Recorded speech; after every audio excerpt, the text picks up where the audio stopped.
Just a little whining. If I had something like that, why didn't you tell me sooner? Of course I immediately picked yes. I used to think auto-mapping was cheating once, too, but now I knew the error of my ways. With older games, you were expected to bring your own pencil and graph paper, filling in the squares with every step you took in the dungeon. That was what made them fun, making sure you were on the right track with every single step you took. As time passed, though, people became more reliant on strategy guides, and games started to be shipped with their own built-in mapping features. It sucked all the real fun out of the genre, you could say, but once you got used to the convenience, there was no turning back. What I'm trying to say is, if you've got such a powerful feature at your fingertips, you might as well use it, right? Besides, this wasn't a game. It was real life. I scoped out the map that flashed into my mind. Am I reading this right? It looks like I've been circling through the same area over and over again. ... Following the map in my brain, I delved into a branch of the cave I'd never bothered trying before. There, I was greeted by a sight that had wholly eluded me for the past 3 days. Ha. Guess I'm lost after all.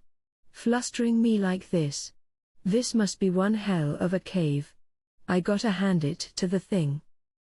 And my lack of direction was not the issue, all right? I must have been getting close to the entrance, to the great outdoors. Moss and weeds were starting to appear on the walls and ground. And I didn't know where the sun was, but the light, dim as it was starting to make its way inside. Which meant it was daytime. Along the way, I had a few more monster encounters. To be exact. A centipede monster, evil centipede, rank B+.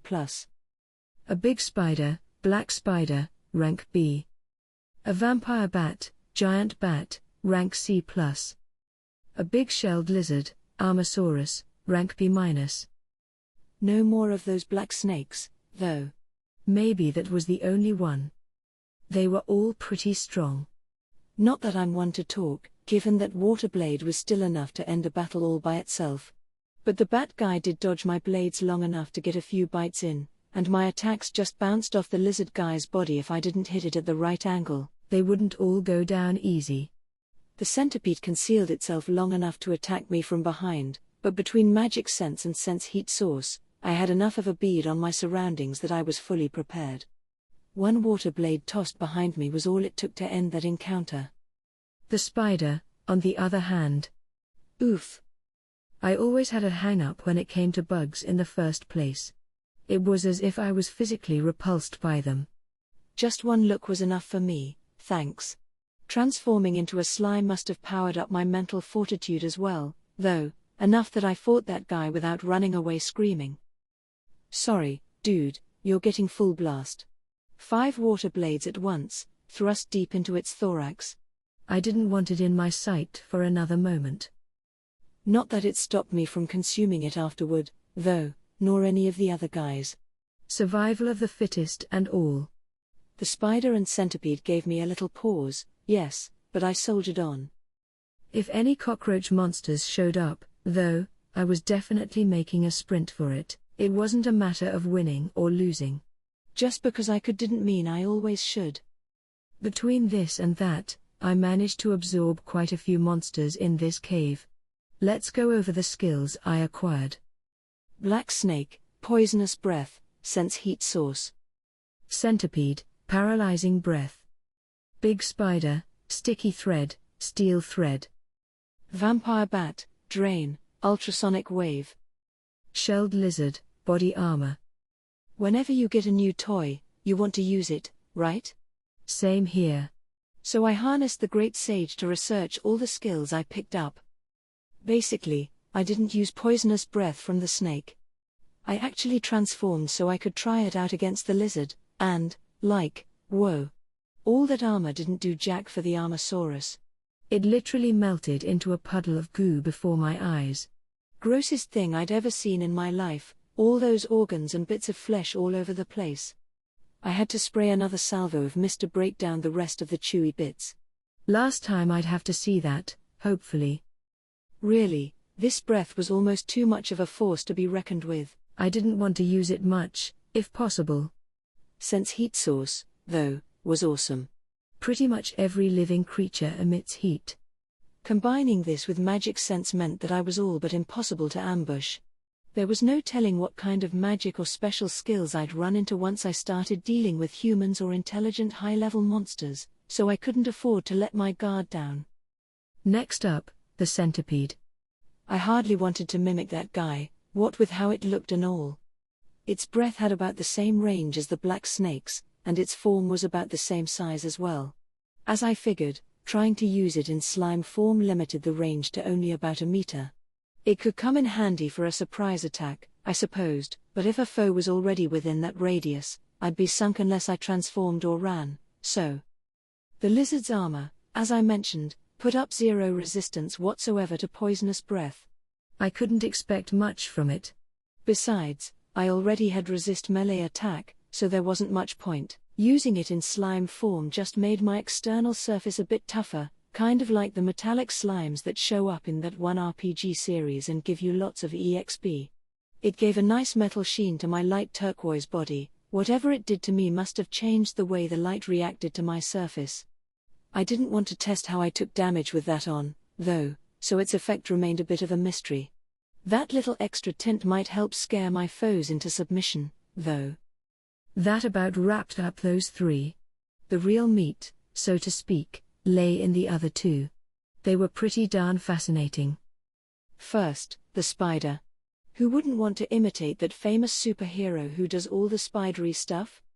Firing webs from his hands powerful enough to let him swing around skyscrapers, and all that? Sticky thread, it seemed, was originally meant to let the user encase their prey in webs, rendering them immobile. But could I use it to do some fancy web rope slinging of my own? Let's try it. Point it at that tree branch, and whoosh, sweeing. So, onto steel thread. What? Sticky thread? Never heard of it. Just some skill that leaves you hanging around motionless in the air. Pass. Onto steel thread.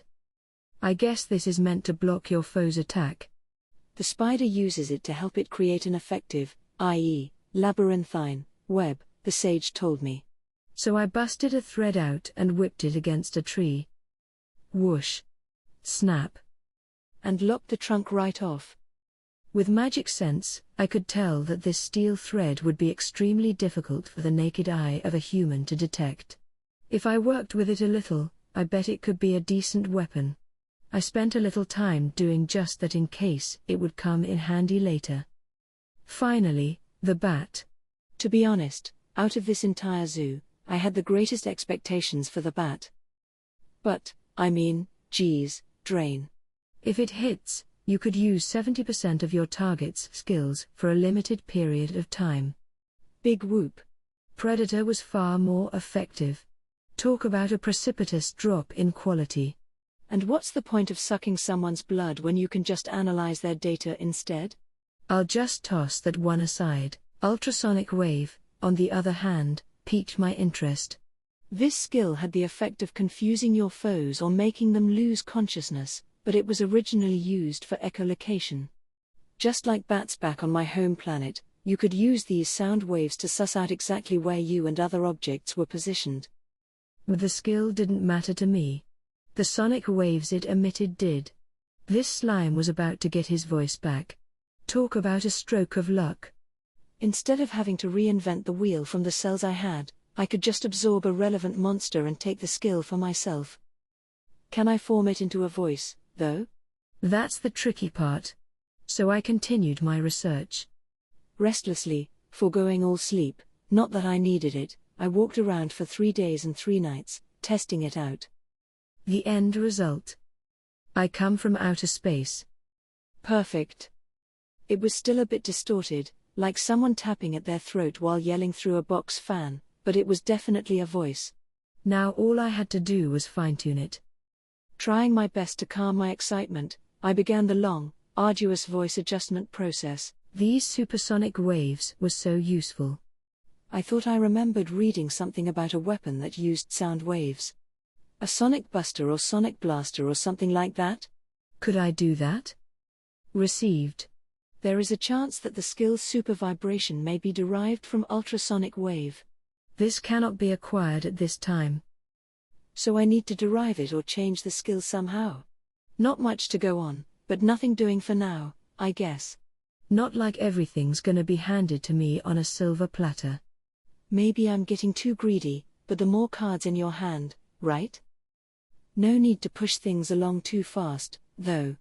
Obtaining vocal cords is a huge coup by itself. I should be happy with it.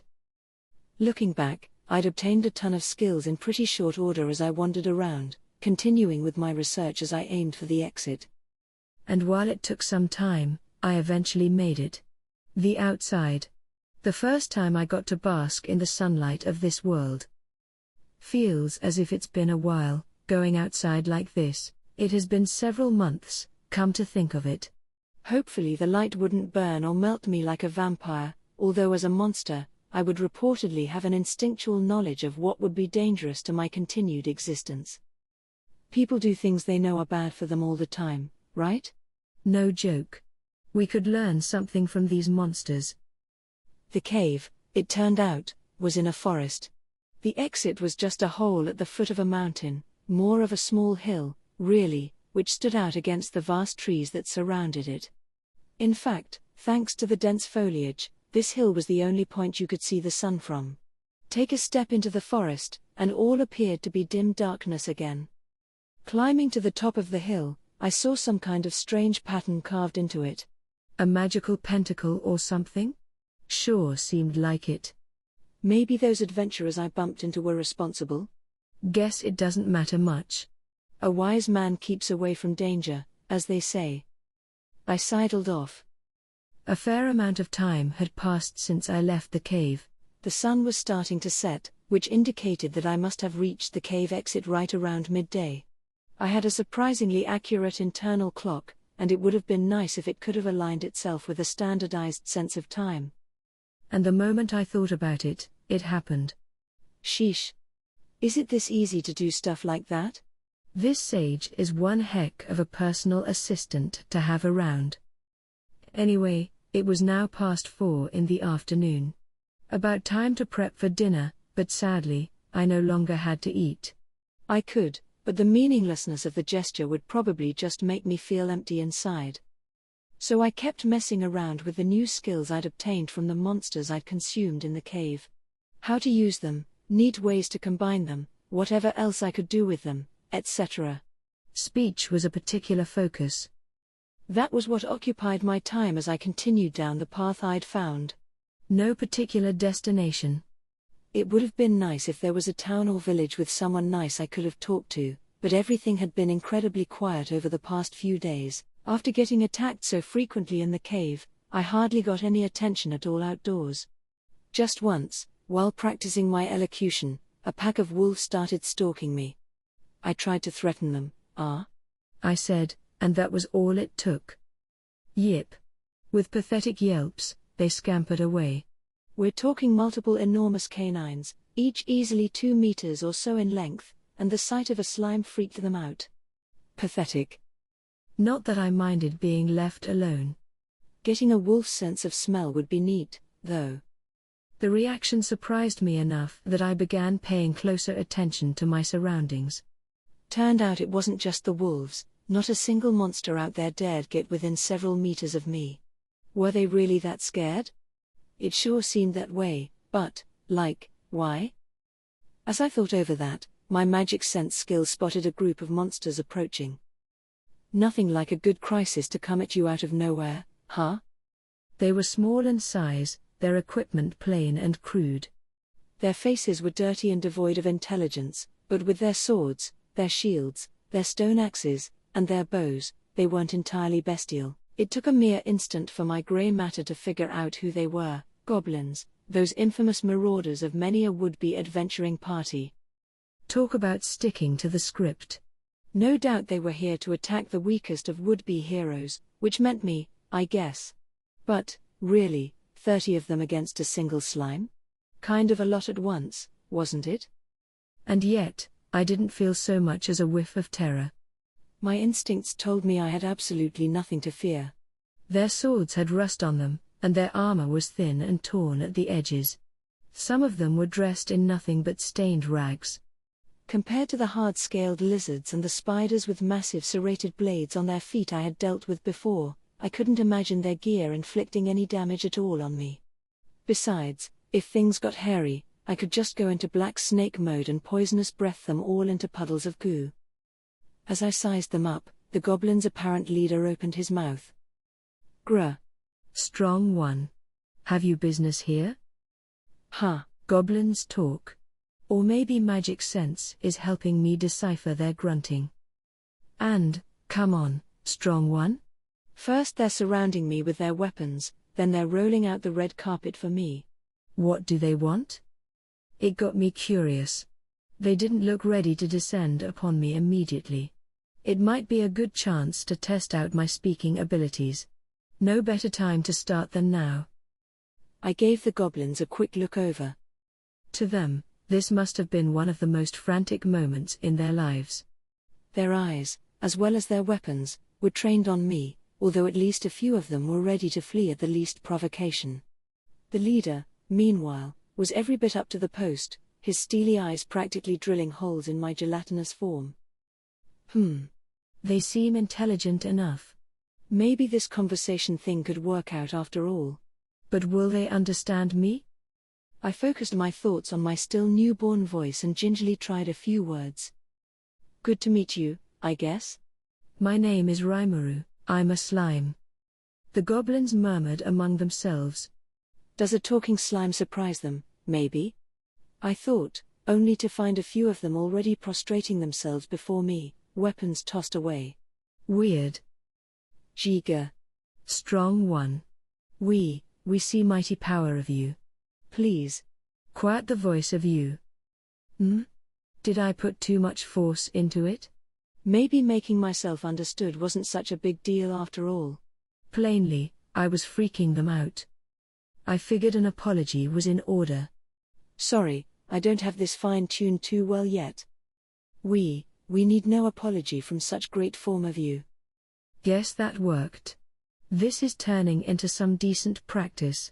I was impressed that plain old Japanese worked on these guys.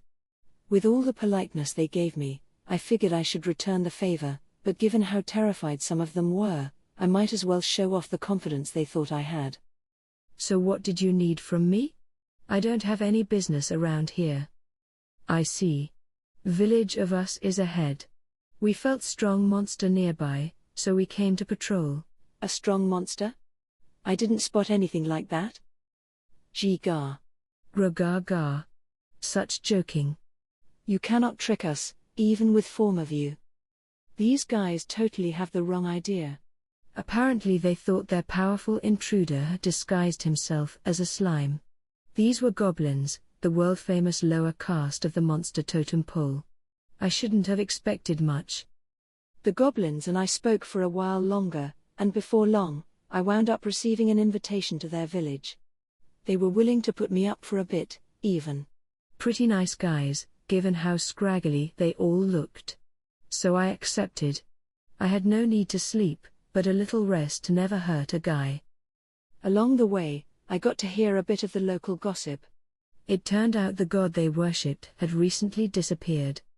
Without it, the local monsters had started acting up a lot more than before. At the same time, more human adventurers, powerful ones, as they put it, were starting to invade the forest. And so on. And funnily enough, the more we spoke to each other, the more clearly I began to understand them. It must have been my magic sense skills getting more accustomed to however the goblin language was wending its way through the particles in the air. Maybe getting in some practice with goblins before my big human debut was a good idea after all, I thought as I followed along. The village was shockingly dingy. Maybe I shouldn't have expected much from a goblin's den. They guided me to what I supposed was the most structurally sound of the buildings. It had a thatched, pitted roof that was rotting away in areas, the walls bearing nothing but a few pieces of flat wood nailed to them. No slum I'd ever seen in my world could outfilth this one. "I am sorry to keep you waiting, honored guest," one of the goblins said as he entered. The leader of the expeditionary force I ran into earlier accompanied him. "Oh, No need for that, I said, flashing my salesman's smile, or in this case, my slime smile. Don't worry about me. I haven't been waiting for that long. Something about smiling at your conversational partner always did wonders to keep negotiations moving your way. Once you were aware of it, it was scary how well it worked. Not that I knew what we were negotiating yet. I apologize, we cannot provide you more hospitality, the goblin said as he brought out something resembling tea for me. I am the elder of this village. Even goblins must have this stuff, I thought as I took a sip, well, technically, slid my way over the teacup, but same difference. I couldn't detect any taste from it, which made sense, since I didn't have that sense. That might have been for the better, for all I knew. My analysis skills didn't detect any poison, but reportedly it bore a bitter, acrid flavor. It was good to see the goblins trying to play nice with me, though, so I made sure to politely drink it up. Then I decided to get to the point. So to what do I owe the favor? I asked. What made you decide to invite me over to your village? This had to be more than monsters acting buddy-buddy with each other. The village elder shivered a bit. Then, firming up his resolve, he turned to me. You have heard, I trust, that the monsters have been more active around here as of late? I had, on the way here. Our God has protected the peace in this land for generations, but about a month ago, he hid himself from us. That has allowed the nearby monsters to start meddling with our lands once more. We do not wish to let this continue, so we have fought back, but from a raw power perspective, we face an uphill climb. Was he talking about Veldora? It would match time-wise. But if the goblins wanted my help... I understand you well enough, but I'm just a slime, so I'm not exactly sure I can provide the help you need. Brahaha. Trust me, no need for modesty. It is no mere slime who can emit the mystical force you do. I cannot imagine why you are taking that form, but you have a name bestowed upon you, yes? Mystical, what? What's that? I don't remember busting anything like that out. I focused my magic sense on myself instead of my environs. Then I realized it. There was, in fact, some kind of ominous-looking aura covering my whole body. You'd think I would have noticed that in the midst of all the monster transformation and body armor malarkey, but it was too late now. Phew. Talk about embarrassing. Here I am, exuding all this mystical stuff, and I didn't even bother to say excuse me. I felt as if I were walking down the middle of Main Street, bearing everything I had to the world. With all the magicules in the air over in the cave, I'd been completely oblivious. This is bad. Really bad. But at least it explained how the monsters in the forest reacted to me before now. Not too many of them would have wanted to take on this ombre. No one was stupid enough to be fooled by appearances. Well, might as well run with it. He. Impressive, elder. You noticed? Of course, my friend. Even in the shape that you are, there is certainly no hiding the strength inside you. Ah. Well, if you spotted me, then I guess you guys have a lot of promise. Now I'm digging this. Let's just pull the elder's strings for a bit and talk my way out of trouble. At the same time, I tried to find a way to extinguish the mystical aura around me, futzing around with the surrounding magic to try to push it back in. Oh. Were we being tested, perhaps? Then I certainly hope we are worthy. Many would be cowed to submission by such a force. By this time, my mystical whatever was mostly hidden. I was back to being just a regular old slime. Funny to think, though, earlier, if I had looked like any old slime on the street, would the entire forest have tried to kill me? That would have been a bummer. You're right. Anyone willing to speak to me without being frightened by my mystic powers must be worthy indeed. Worthy how? I wondered to myself silently. Ha. Thank you very much. I will refrain from asking you why you hide your true form, but I do have a request of you. Would you be willing to listen to it? About what I figured. Nobody would go up to a fearsome, hideous monster for no reason at all. It depends on what it is, I said, trying to keep my swagger going, but go ahead. State your business. Here's the rundown. It turned out some newcomer monsters from the lands to the east had been pushing into the area, hoping to seize it for themselves. The area was home to several goblin villages, including this one, and even the small clashes so far had resulted in a large number of goblin deaths, including some named goblins. One of these named creatures was the sort of guardian of this village, and with his death, the value of keeping this village intact had declined dramatically. The other goblin communities had largely abandoned this land. Their reasoning was that they could coerce the newcomers to attack this village, buying them time to come up with countermeasures of their own. The village elder and the leader of the expedition who greeted me had tried to reason with them, but were coldly brushed away. The frustration was clear in their voices as the two of them explained. "I see," I replied. "So how many of you live in this village? And how many are battle-ready?" "We have approximately 100 residents. Counting our womenfolk, about 60 of them are ready to fight."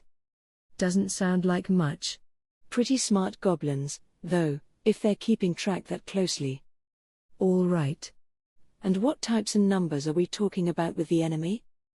They are direwolves, we believe, certainly wolf-like in appearance. Under normal circumstances, it would have to be 10 of us against one of them for us to have a fighting chance, but they appear to number around 100 themselves. Huh? What kind of impossible game is this? I turned my eyes toward the village elder. He didn't seem to be joking, his eyes were as sincere and dedicated as a goblin's could get. So these goblin fighters took them on in such small numbers, even though they knew they couldn't win? No. This information I told you. Those fighters risked their lives to obtain it. Oh. Might have been a rude question, there. Upon further questioning, the named goblin they'd lost turned out to be both the elder's son and the older brother of the scouting party. I spent a moment weighing the options, the elder falling silent as he awaited my decision. It might have been my imagination, but I could have sworn there were tears in his eyes. I was probably just imagining it, though. Tears don't go too well with monsters. Better pump up the swagger, I figured. That's how a feared monster should rightly act. Let's get something straight, elder. If I help this village, what do I get in return? Do you even have anything to give? Not that I minded helping them out on a whim. But it took 10 goblins to maybe beat one big dog or whatever, and they'd be facing a pack of 100. It wouldn't be simple. I think a little black snake action could take care of them, but I can't just snap up this job without thinking a bit. We shall give you our allegiance. Please, grant us your guardianship. If you do, I promise we will swear our loyalty to you. Honestly, as gifts go, that's not much. But after experiencing 90 days of silent solitude, even talking to goblins was kind of fun. The thought of saving this dive probably would have disgusted me back in my human days, but right now, I was a monster. No need to worry about falling in a puddle and picking up some infectious disease any longer. Plus, those eyes on the elder. I could tell that he was truly relying on me to say the right thing. I reflected on my past life. When someone asked me to do something, I always did it. Even if I bitched and moaned about it at first, even if the guys at the office yelled at me about it, I was never able to say no to my manager or clients. All right. Your request is granted. I nodded sagely. And that's how I became the guardian of a goblin village. The direwolves ruled the roost over at the plains to the east, enough to give endless headaches to the merchants who plied their trade between the Eastern Empire and the kingdoms around the Forest of Jura. Each one of them was the equivalent of a C-ranked monster, hardy enough that an adventurer could find his leg bitten off if he wasn't paying attention. The real threat, however, came when they roamed in packs. Only when a talented alpha was leading the horde did the direwolves show their real worth. The entire pack would act as a single mind, a single creature, every member acting in lockstep. Such a pack, in full motion, could easily be rated a B. The eastern plains were located next to a wide grain-producing region, a vital lifeline for the Eastern Empire and one kept very well secured. No matter how cunning the direwolves were, no matter how advanced their skills, penetrating the Empire's defensive lines remained a difficult task. Even if they made it through, Doing so would rouse the full fury of the Empire, putting the dire wolf race's very future into question. The pack's leader was fully aware of this. It was something he had learned through hard-fought experience, amid the many skirmishes he had witnessed against the Empire over several decades. Targeting the smaller-scale merchants who passed by wasn't enough to make the Empire take full action, but the moment wolves stepped into its grain fields, it would truly retaliate. After so many failures, no more would the dire wolves repeat the mistakes of their comrades. That was the Alpha's way of thinking. But his monster's instincts also told him that, under the status quo, there would be no progress, nothing to push their pack forward. As a rule, the dire wolf race did not require food to survive. Attacking and consuming humans provided them with a nice little snack, but those didn't hold much in the way of magic. To the pack, their real sustenance lay in the world's magicules. They would need to attack stronger monsters or slaughter humans in droves to evolve into calamity-level creatures. None of these options were particularly accessible to them. The Empire was just too powerful. But merely picking off passing merchants would never do anything for their dreams of evolution. Then they heard tales of the Southlands. A fertile territory, one with a forest that offered all its blessings, a vast store of magic. A paradise for monsters, so it was said. In order to reach it, though, they would have to traverse the vast forest of Jura. The monsters of this wood were, in and of themselves, no great foes. Their past experience hunting the stragglers wandering out of it proved as much. So why had they shied away from entering it themselves? Simple, Veldora the Storm Dragon. He was the one and only reason. Even when he was within his prison, the waves of dreadful magical force shook their very hearts. The creatures in the forest, they believed, enjoyed the dragon's divine guardianship, which was why they could survive under those scorching waves. That was what they had to believe. Otherwise, the truth would drive them mad. So despite how it pained them daily, the dire wolves had given up on infiltrating the forest. Until now. The Alpha turned his blood-red eyes toward the forest. That evil, horrid dragon could no longer be felt. Now is the time, he thought, to hunt the forest clean of monsters, and then we may become the lords of the forest. The idea made him lick his lips and sound the howl commanding his pack to advance. Okay. So now I'm a guardian. What should I do next? To me, it just felt like bodyguard duty, despite the grandiose terms the elder used to describe me. To start out, I had all the goblins capable of fighting gathered around me. It wasn't a pretty sight. They were in awful shape. No way could I count on them on the battlefield. And from afar, the remainder of the village looked like nothing but children and the elderly to me. Reinforcements, in other words, were out of the question. The village elder must have been shaking at the knees.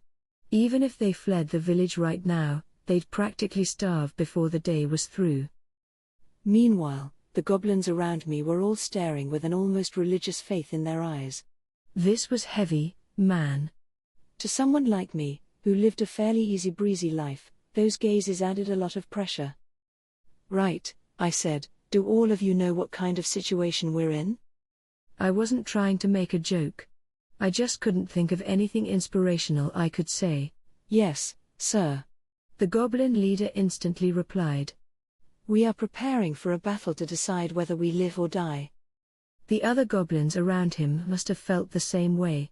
Some of them were visibly shaking, which I couldn't chide them for. A person's mind can think one thing and their body do something very different. All right, I replied, trying to act like the best general I could. No need to get all worked up. Keep it chill, all right? Whether you're revved up or not, if we're gonna lose, we're gonna lose. Just focus on giving this everything you've got. That helped lighten my mood, at least. Maybe it worked better than I thought. Might as well get started, then. If I screw up, that might be it for these goblins.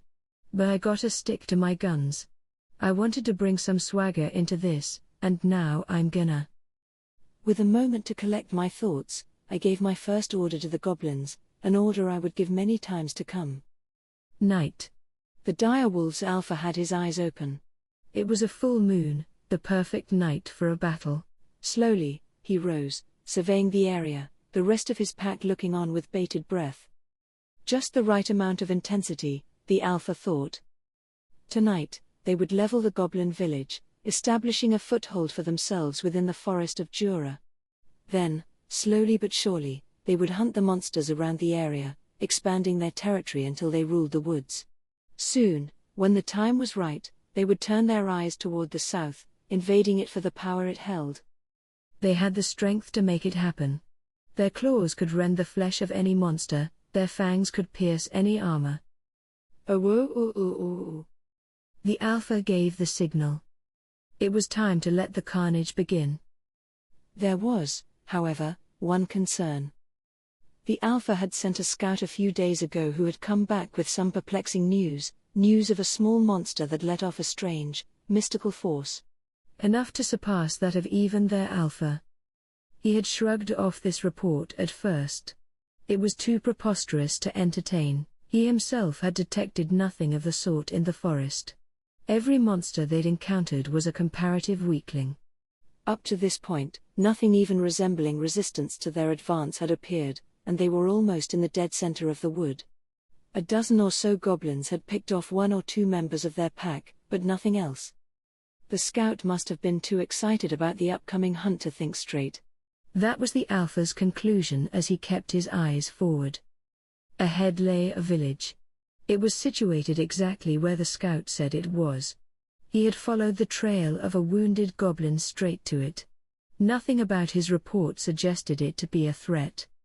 This was not the Alpha's first battle. He was cunning, and he never let his guard down. However, even he had to admit that the strange thing around the village was a tad unusual. It was a fence, like one would see in a human village. The homes that once composed the settlement had been disassembled, formed into a defense that neatly covered all of the village grounds, and there, in front of the single opening in the barrier, was a lone slime. "All right, stop where you are, okay?" the slime said to them. "If you turn back now, I promise I won't do anything to you. Move away from here at once." Impertinent little bastard.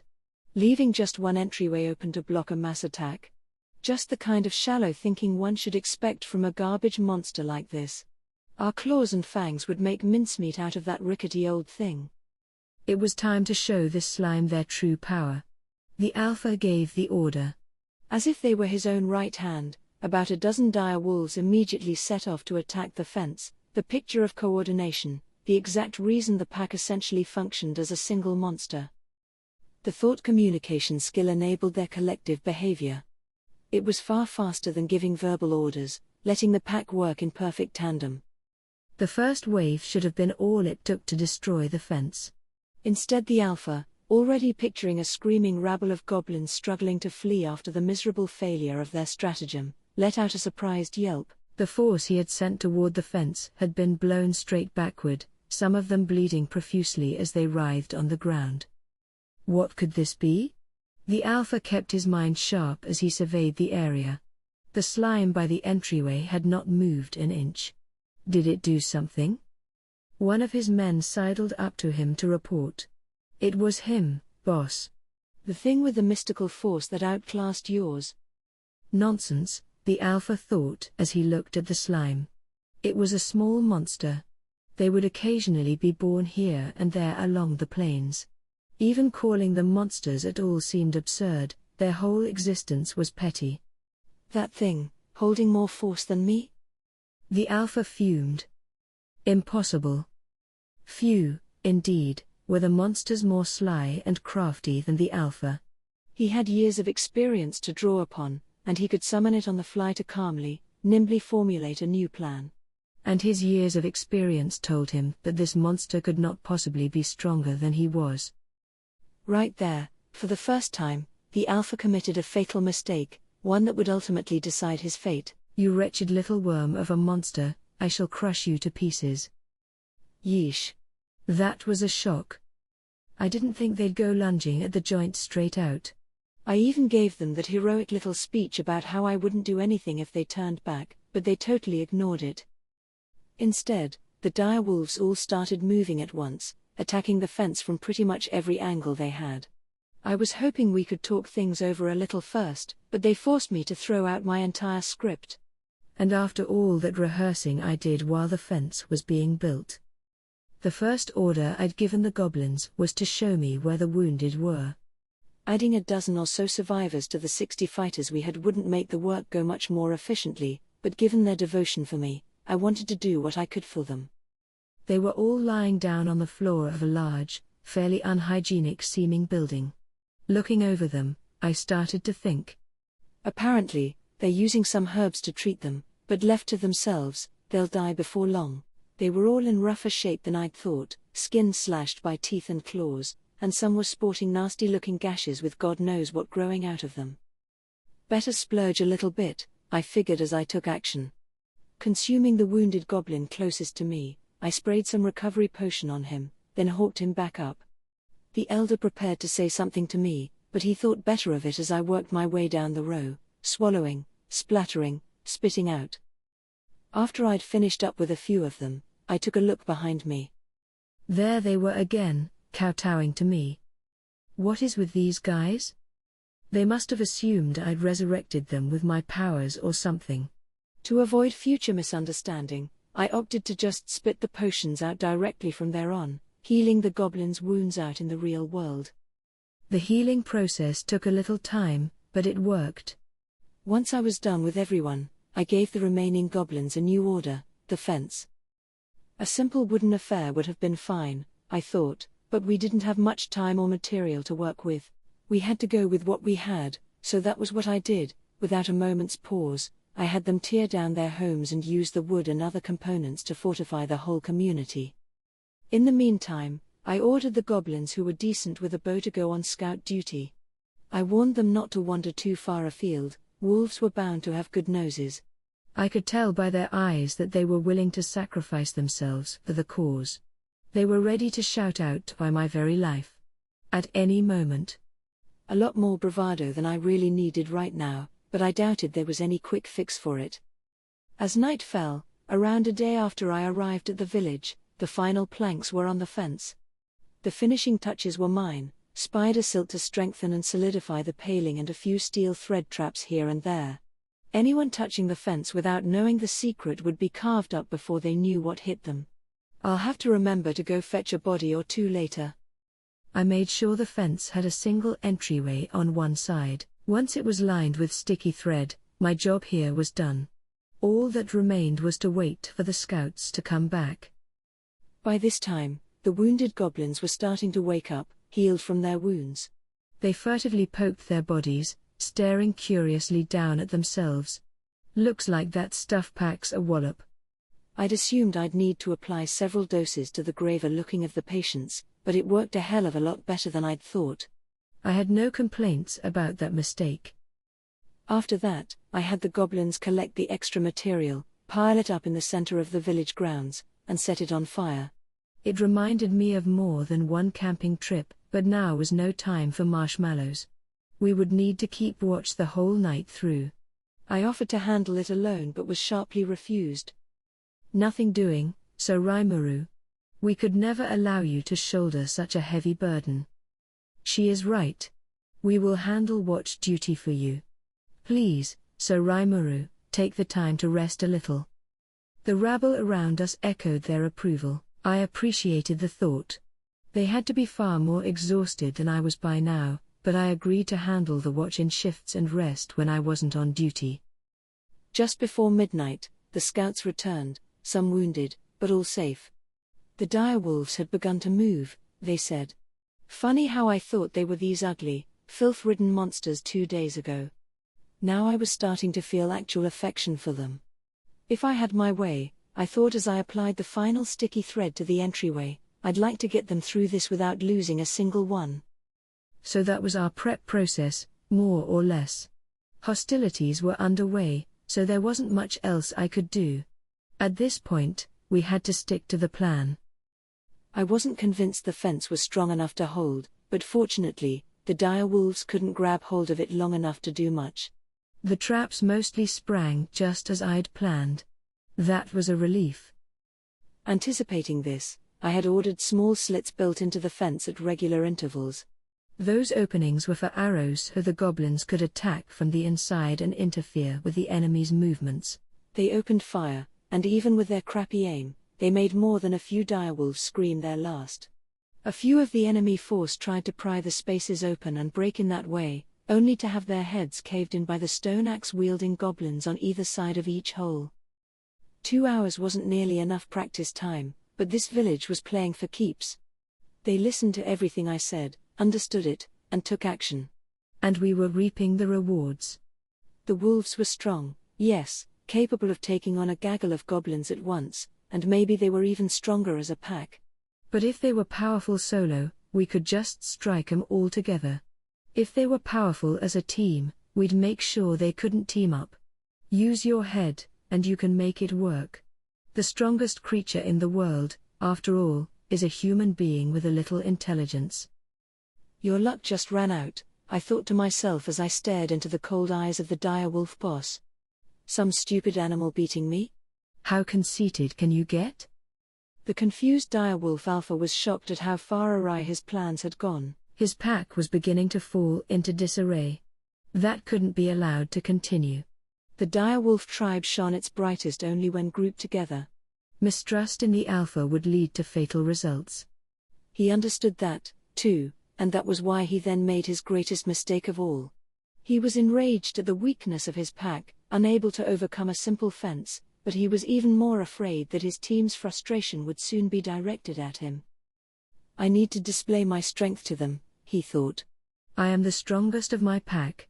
I am more than strong enough, even by myself. That was the moment when everything was decided.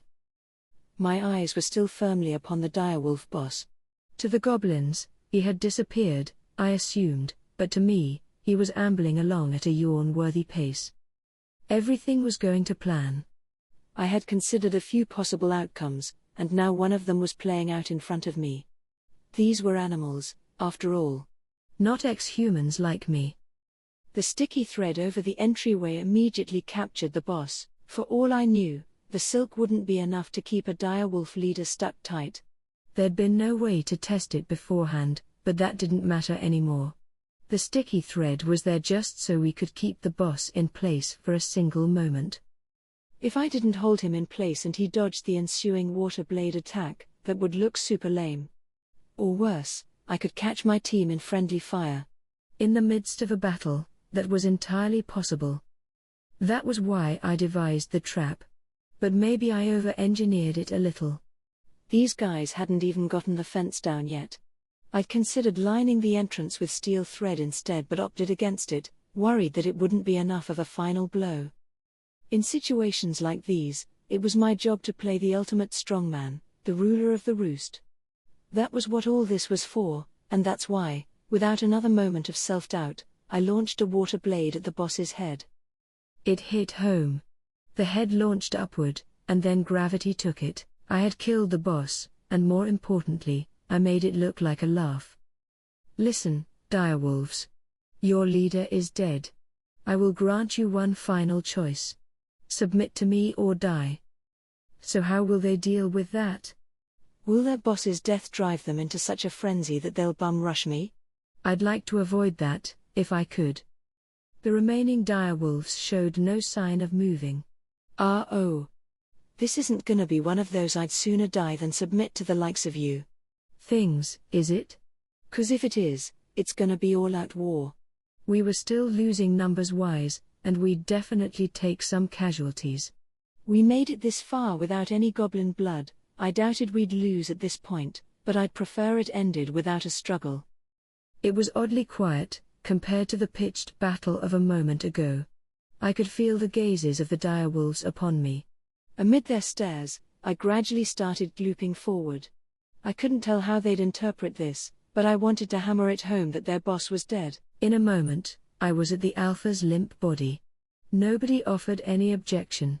One of their pack, which had taken up position nearby, retreated a step. Then I swallowed the corpse. As was my right as victor, yeah?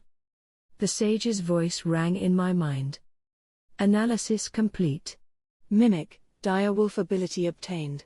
Direwolf intrinsic skills: keen smell, thought communication, and coercion acquired. Sounds like a win to me. But despite seeing their own boss eaten in front of them, the rest of the direwolves still showed no sign of movement. At this point, they were either gonna freak out and run, or freak out and come for me. Oh, right. I told them submit or die, didn't I? Ah, shit. That might have been throwing the baby out with the bathwater. Better give him an escape route, I thought as I transformed myself into one of them. Activating coercion, I spoke to them in a loud, guttural scream. Listen to me. I declared to them. Once, and only once, I will let this go unpunished. If you refuse to obey me, I bid you to leave here at once. I figured that'd be enough to make these dogs scamper off. I was wrong. We pledge our allegiance to you. Now they were kowtowing to me, although it looked more as if they were having a lie down for a nap. But regardless, they had apparently chosen submit anyway. Maybe they'd been having a little thought communication conference about it while they were standing there like statues. It beats having to fight them, anyway. That, more or less, marked the official end of the battle at this goblin village. That's always the thing, though, isn't it? It's not the fight that's the hard part, it's all the goddamn cleanup afterward. Who's the idiot that ordered them to destroy their own homes? What are we gonna do about those? And where are all these goblins gonna sleep tonight? And what am I supposed to do with all these dogs?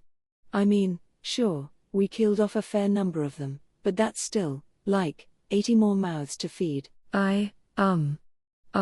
Screw it. That's all for today, people. I'll think about it tomorrow, once everyone wakes up. For the time being, I ordered the goblins to camp out next to the fire, told the dogs to go on standby around the village, and called it a night. Morning came. I had spent the previous night thinking, mostly. The conclusion I came up with, let the goblins take care of the direwolves. Perfect. We had a total of 72 goblins left in fighting shape. No casualties from yesterday. At most, a few scratches.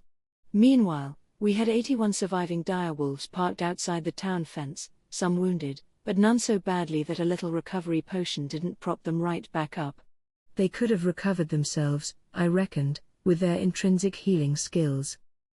The morning began with me lining up the goblins who were awake. The children and elderly watched from the side. They couldn't help but stick out, given the lack of any homes to hang out in. Next to me was the village elder. He wanted to help me out somehow, I guess, but there wasn't much an old goblin geezer could do for me. My personal aesthetic tastes remained unchanged from my human years. That would never change, even though I was transmogrified into a slime. There would be no charming village princess I could ride off into the sunset with. I'd probably have to wait a while for that. In front of this line of goblins, I summoned the direwolves. Okay, I began. From now on, I'm gonna have you all form pairs and live with each other, alright? Then I gauged the response. I didn't get much of one. They were waiting for me to continue, I guessed, not making a single sound as they stared at me. Nobody seemed to openly grimace at the idea of pairing up, at least, so I assumed I was on decent enough ground. Do you understand what I mean? Like, groups of two, okay? Get to it. The moment I finished speaking, the goblins and the direwolves began exchanging glances with whoever was in front of them. Slowly and meekly, they followed my order. Yesterday's enemy is today's friend, and all that. They had to learn that the hard way, but at least everyone was on board. Then I noticed something. Hang on, do any of these guys have names at all?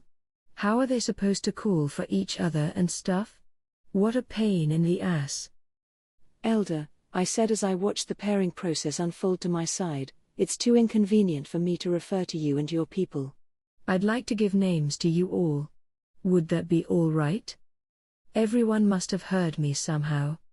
Right at the word names, every single one of them was locked onto me, even the non-fighting goblins, clearly thrown by this turn of events. Are you sure? The elder timidly asked. What's the big deal, huh? Why yeah, if it's not a problem, I'd like to give out some names. It was as if I'd simultaneously blown the minds of every goblin on the premises. Each one erupted into enthusiastic cheering. What the hell? It's as if they all just hit the lottery or something. If getting a name makes you that happy, why don't you just do it yourselves? It all seemed so simple to me back then. I started with the elder, asking him what his son's name was. He had been the sole named goblin in the village, now sadly passed. It was Rieger, apparently. So I added a D on the end and named the elder Rigard. No particular reason for it, it just sounded nice. If your son was here, I joked, you could have him state his name and just kinda add D to the end of it, you see? No one laughed. They thought I was serious. I cannot express my gratitude enough, he blubbered, for being granted permission to take on my son's name. Yeah, great. I'm just shooting from the hip here, you know. It was starting to make me feel a bit guilty, but what the hell? The Goblin Scout leader, meanwhile, I named Rieger. I could have added a 2 to the end of it, I suppose, but why make this more complicated than it had to be? Rieger was fine. Fine enough that it made him kneel before me in prayer, as if this was the most emotional moment in his life. Cripes. The apple doesn't fall far from the tree. So on I went, down the whole line. I also did the rest of the onlookers while I was at it, having families figure out their names together and coming up with whatever for the orphans and singles in the village. They aren't expecting to, keep recycling these names for generations to come, are they? If Rigard has a grandson, maybe he could start calling himself Rigard. Or if he has a great-grandson, he could be Rigard and Rigard then gets passed on to the youngest generation. Something like that? Pretty random, maybe, but how else do family traditions ever get started? So Rimuru, the newly christened Rigard, plaintively asked, "We are so appreciative of this, but, Are you sure? About what? I mean, I am fully aware of the extent of your magical powers, so Rimuru, but, providing all of these names in one go. Will you be all right? What's he talking about? I'm just handing out names to folks." I replied, no problem, I don't think. Then I went back to it. Rigard raised his eyebrows for a moment, but I paid him no further mind. Once I was done with the goblins, it was time to move on to the direwolves. Their new leader would be the son of the old one, just as strong, and strong-willed, as his father, and already looking every bit as stately. Peering into his gold-colored eyes, I thought for a moment. How about Ranga? That combines the Japanese characters for Storm and Fang into one peppy little word. Perfect. Cheap, maybe, but I rolled with it. I'm the Tempest, he's got fangs. Whatever came to mind first was best, I figured. This wasn't my forte. The moment I named him Ranga, I began to feel as if practically all the magicules flowing through my body were draining out of it. The sense of hollowness, of the violent emptying of my innards, was mind-blowing. What's going on? It was a fatigue like none I'd felt before. Reporting. Your body's remaining store of magic has gone below its acceptable threshold. Entering sleep mode. Expected to fully recover in 3 days. I was still conscious. I didn't need to sleep, exactly, and I could hear the sage's voice. Slowly but surely, it began to dawn on me. I'd used too much of my magic. Like hitting 0 MP, sort of. What did I do to manage that? Had I been wearing myself out this whole time without realizing it? It sure didn't feel that way. I tried moving. No response. Sleep mode must be something like hibernation. I wasn't asleep, but I couldn't move at all. All I could do was sit around, which was fine, because the goblins had prepared a seat of honor for me by the fire, so I might as well bask in it. Nothing else to do, or that I could do. I took the opportunity to reflect on what just happened. Why did I run out of magic after I started naming people? Did doing that consume magicules somehow? Come to think of it, it really started to flow out once I named the direwolves leader, didn't it? It was still just a theory, But it seemed clear to me that naming monsters actually required magic. That conclusion took around 2 days to reach. It sure explained why